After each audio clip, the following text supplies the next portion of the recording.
I felt this made a better observation than the menu. The menu. That's the movie I would compare it to. Because hold on. George now has Spoiler one alert. line. Yeah, I agree. Definitely. get into it, George. Okay, so This chair. and this time I am not Don't gonna. move. Oh, Go sorry. ahead, go ahead. I was gonna say, and this time I'm not gonna forget. Okay, this is my movie now. It's not really my movie, but I picked it. As I always say, I get real possessive about my movie. Anyways, it's Triangle of Sadness. So, is this runway casting for a grumpy brand or a smiley brand? So it's a grumpy brand, yeah? Congratulations! Show me that Balenciaga look. Suddenly I'm dressed in something way less expensive. It's H&M! Yay! Balenciaga! And H&M! Balenciaga! And H&M! You looks paid for the tickets. Not bad, huh? So what do you do? I sell shit. The success of a luxury cruise mainly depends on you. I don't want to hear anybody saying no. It's always, yes, sir, yes, ma'am. I command you, enjoy the moment. No, No? no, What? You say no to me? no, no. Oh, so it's yes. Yeah, no. Yes? Oh, yeah, yes. The sails. Do you think it's possible to wash them? I don't think that's possible, ma'am, because this is a motorized vessel. Yeah. So we don't have any sails. It was sails. Yes. Well, then, in that case, we will clean the sails. Yes. Of course. Yes.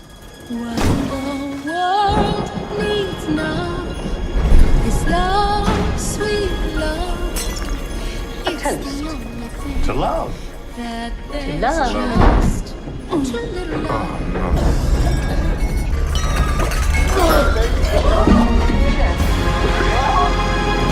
A Russian capitalist. And an American communist. On a $250 million luxury yacht.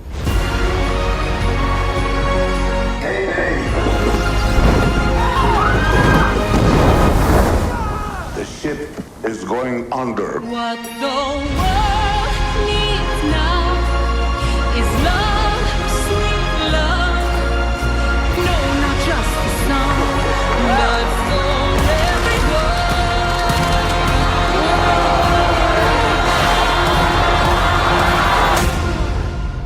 This is really bad. This is really, really bad.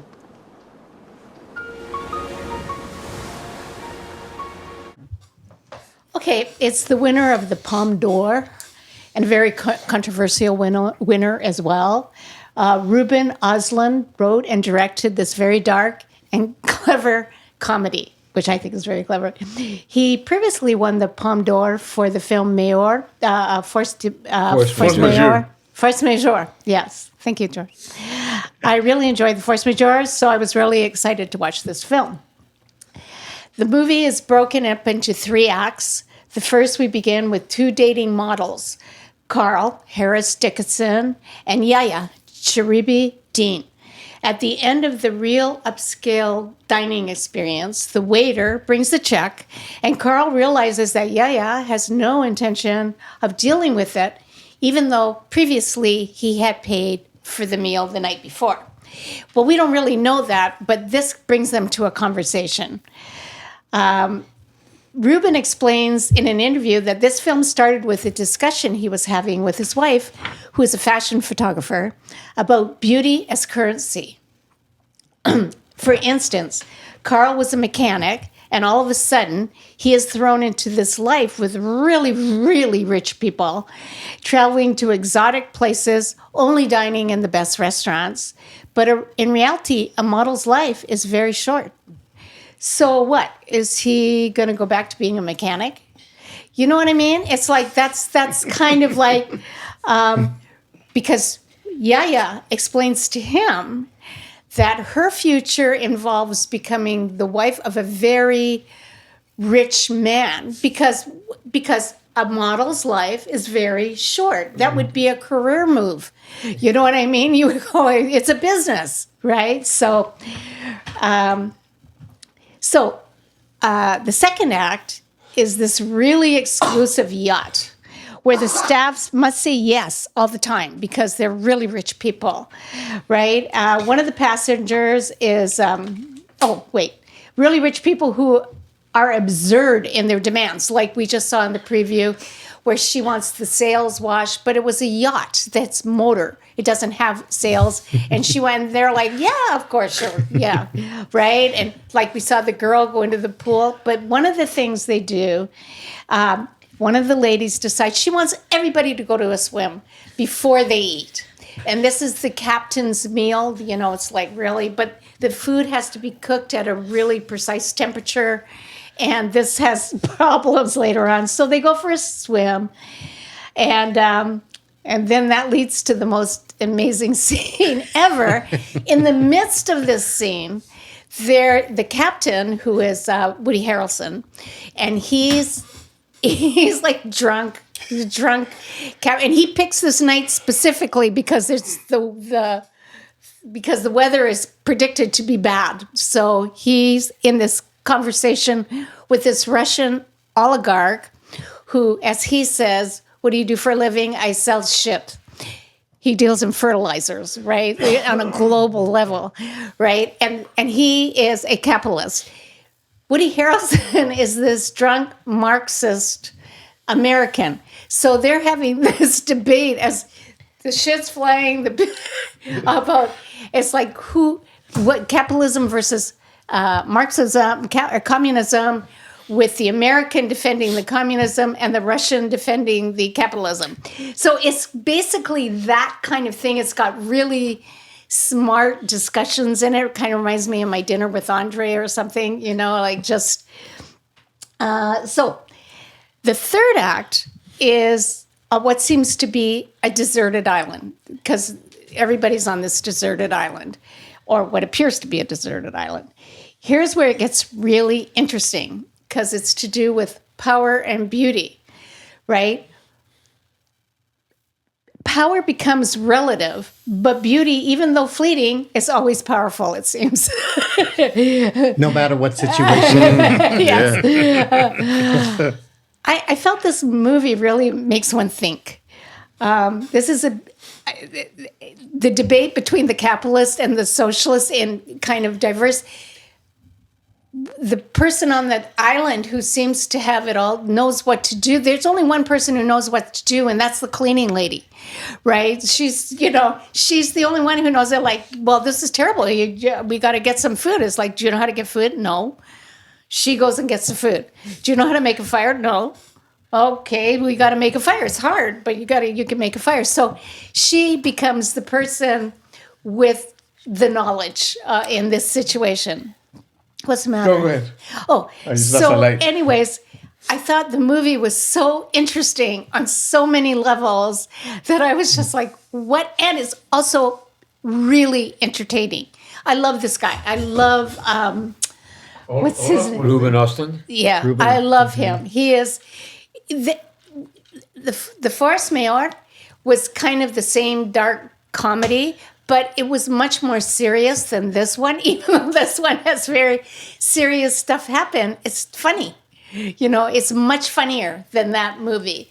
So I love the movie. Triangle of Sadness is the area that you put Botox. That's what it means. Oh, really? Yeah. Oh, yeah, they explain that in the you're movie. sad, you know. I literally didn't understand that. That's Okay. the Botox area. So anyways, that was my movie. I loved it. Patty. Triangle of Sadness. What can I say? I kind of thought it was actually it reminded me of a reality show about Below Deck, which is a reality show about rich people on yachts, you know, for the weekend. Really? Yeah. Are you serious? Yeah. I'm dead serious. But it's about the crew, right? The crew, yeah. It's about the crew, but you always see the different clients that come in. Oh, wow. Interesting. And Okay. then, I'm not a snob, you guys, right? And so the first part I loved because it was funny, but I thought it died at the second part. You know, they get shipwrecked. Somebody else takes over the power. It's all about that's power. third back. Yeah, that's the that's third Third part, right? It reminded me of a reality Gilligan's Island. That's what it reminded me of. And I just didn't. I really wanted to like it, but it got real boring to me at the end. It's like all that stuff everybody knows anyway. You know what I mean? Or else I'm just brilliant. Oh, I actually like this movie a lot. I was really surprised too. I knew it was a comedy. This was the one I was sort of looking forward to. But see, this is my introduction to Ostlund's movies. I've never seen anything else. You know, everyone mentioned like Force Majeure to me, but I still haven't even He seen did another one called The Square. Oh, yeah. Have you seen it? No. So I don't know what to say as far as his presentation. See, I do like movies like this where it's sparse in dialogue, so it's very cinematic. Yeah. Now, the physical part of it is rather humorous, actually, and can be rather grotesque at times, and sometimes seemingly goes on a little too long at one point. But everything said, I sort of agree with you, Patty, or Susie, with everything you said as far as like the opening, the little discussion about money, Yes. and what it means to us. I just kind of think thing. the awkwardness of both people was so real. So real. I've and yet been in that but the situation before. See, I've been in that situation too, and I think the argument's valid. Yeah. Where it's like, oh, I wasn't expecting to, because I usually would always pay, but then somebody says, oh, let's go out to dinner. So I thought she was taking me out, and then she literally was on her cell phone ignoring the bill. Yes. I mean, literally the exact same Yes. situation. Said, oh, I thought you were going to pay. I said, oh, I usually pay. Then she said, you usually pay, which then it's like, oh, I pick it up and I pay. That's no problem.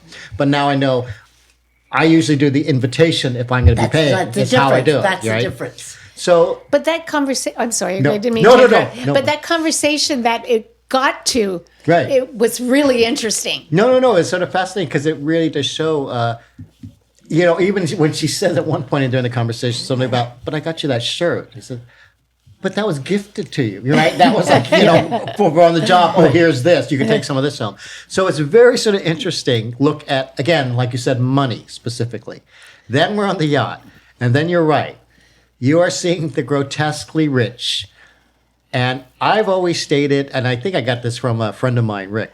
He always said that if you have immense wealth or immense beauty, any door will open for you. I believe that. And I really do think that's true. Yeah.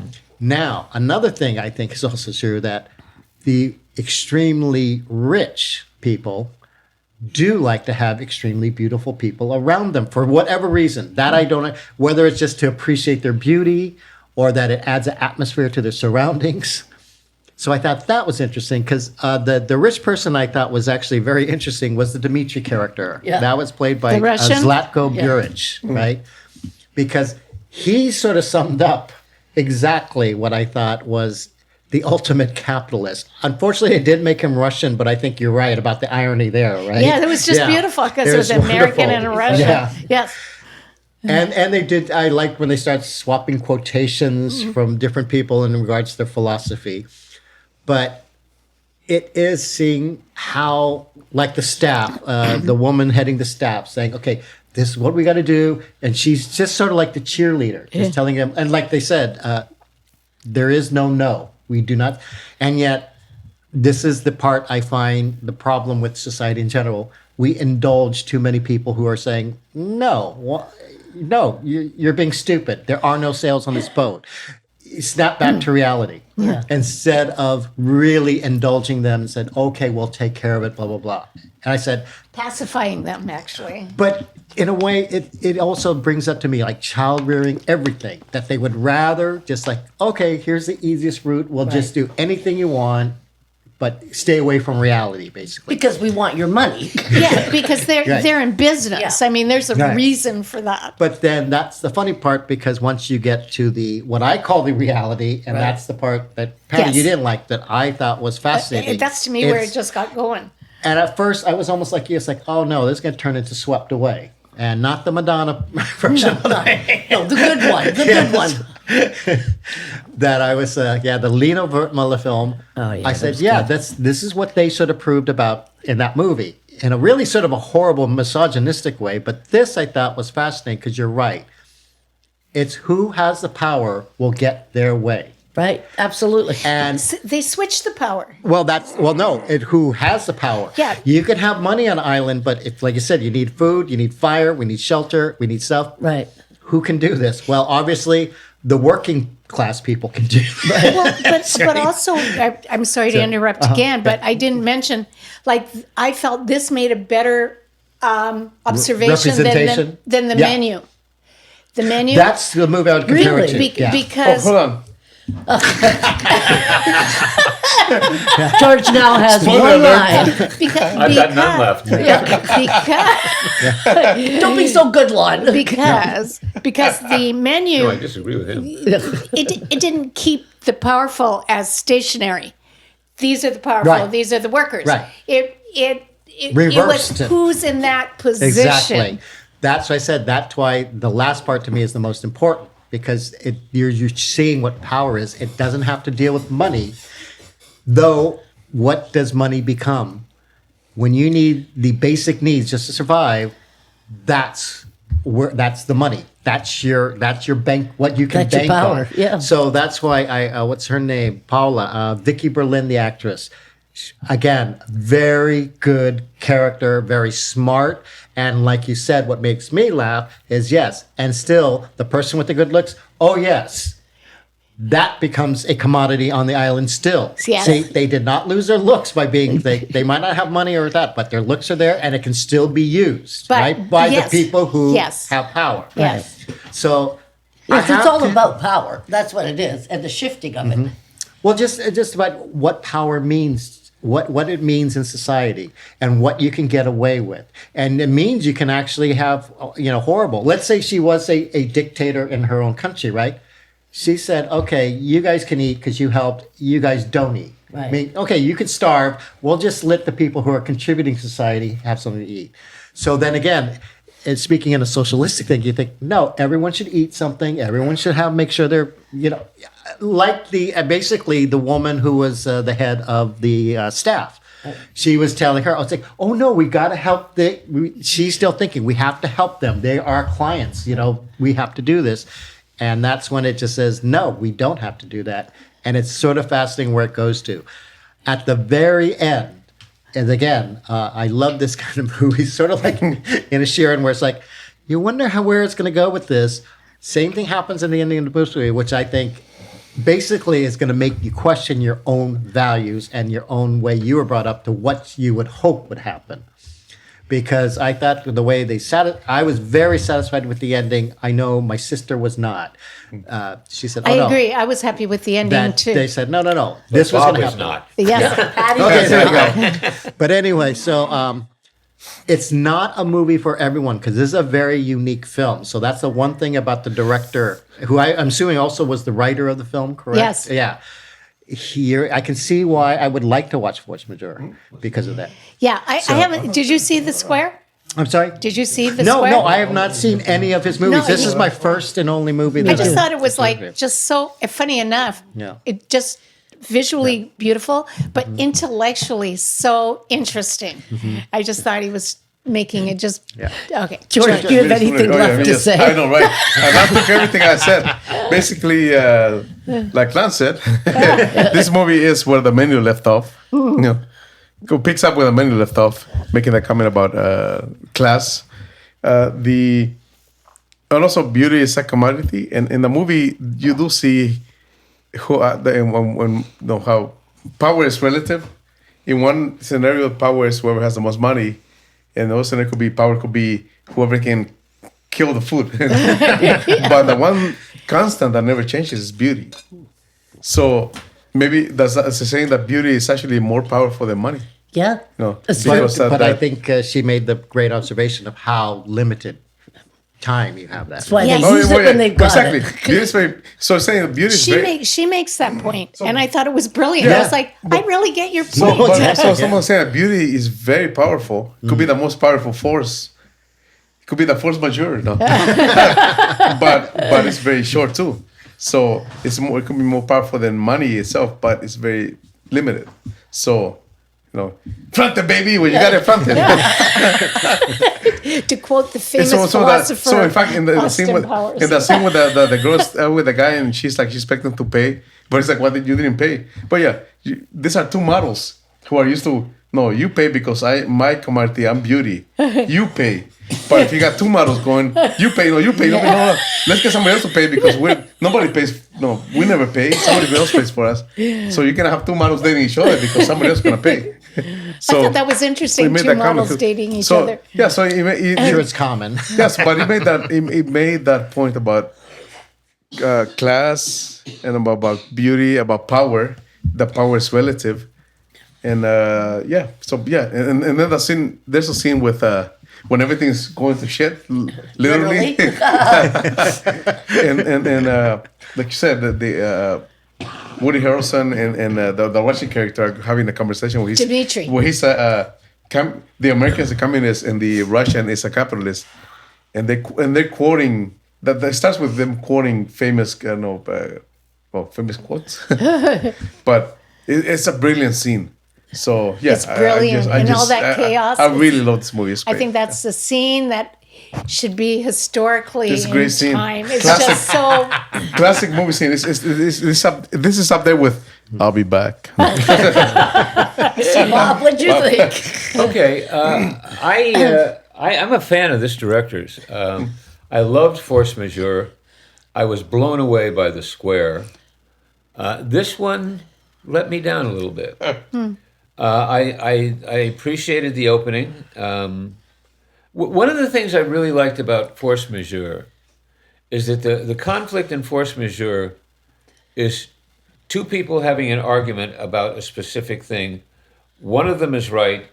The other one is wrong, but convinces himself that he's right. Well, he can't see that about himself because it would be right. So in essence, it's two people who both believe that they're right. One of them is just wrong. They're right, and I had never seen anything like that before.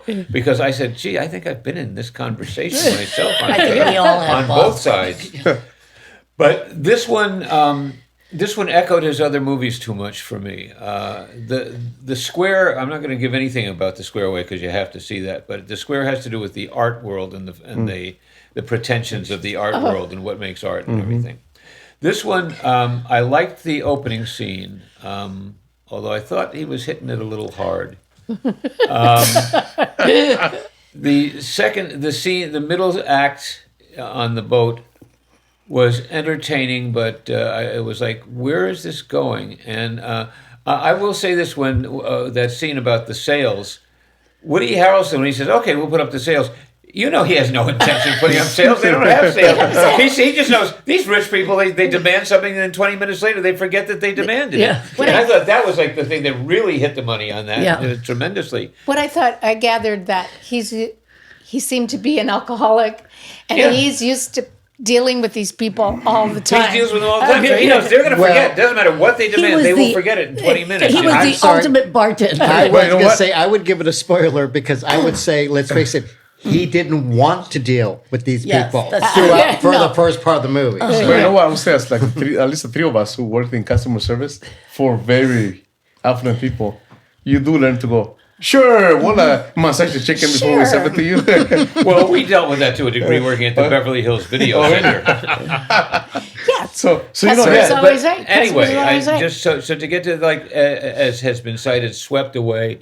I'll also throw in The Admirable Crichton, which is a J.M. Barrie play about a rich woman and her servant being on an island, and it's around the servants. Yeah. But I'll throw in another one, King Rat. That was a great movie. King Rat with George Segal as a hustler who they're in a I think it's a Japanese prison camp in World War II, and he is the king because he knows how to get things. And then the end of the film is like that when the camp gets liberated, and you just see him riding off in the back of the truck, knowing, okay, now I'm going to go back to being nobody. And that's what I saw in this, and I think that the character who has that revelation here knows it. She knows it from the beginning, so she's going to take advantage of it. But From what I was expecting from this director, because I was a friend of mine and I go to the movies all the time, and I said we got to see this movie because the guy did Force Majeure and The Square. I just thought he kind of lost control of it. I mean, it was like the spoiler. To call it a spoiler, it's a spoiler if you didn't see it coming a mile away, which I did. And it's just, and I think you already had spoiled it here, but it was like I wanted to like it a lot more than I did. I also in Act 2 the depictions were just too gross for me. It was like, I don't need to see all this stuff, I got it. That's what I think. That was what my main reaction to this movie throughout was, I get it already.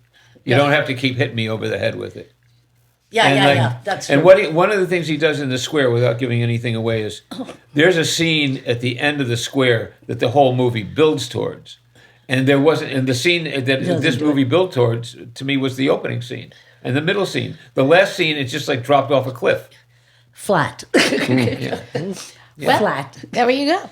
So, is that good? Is that good? Okay, so are we ready to... Yeah. Part of me liked part of this movie, but it's Lord of the Flies, but an adult version. It's like what? Lord of the Flies. It's really the same thing. Well, kind of. Except you didn't see the kids before they hit the island. Sure you do. You see them in the boat. Right, the bikini, right.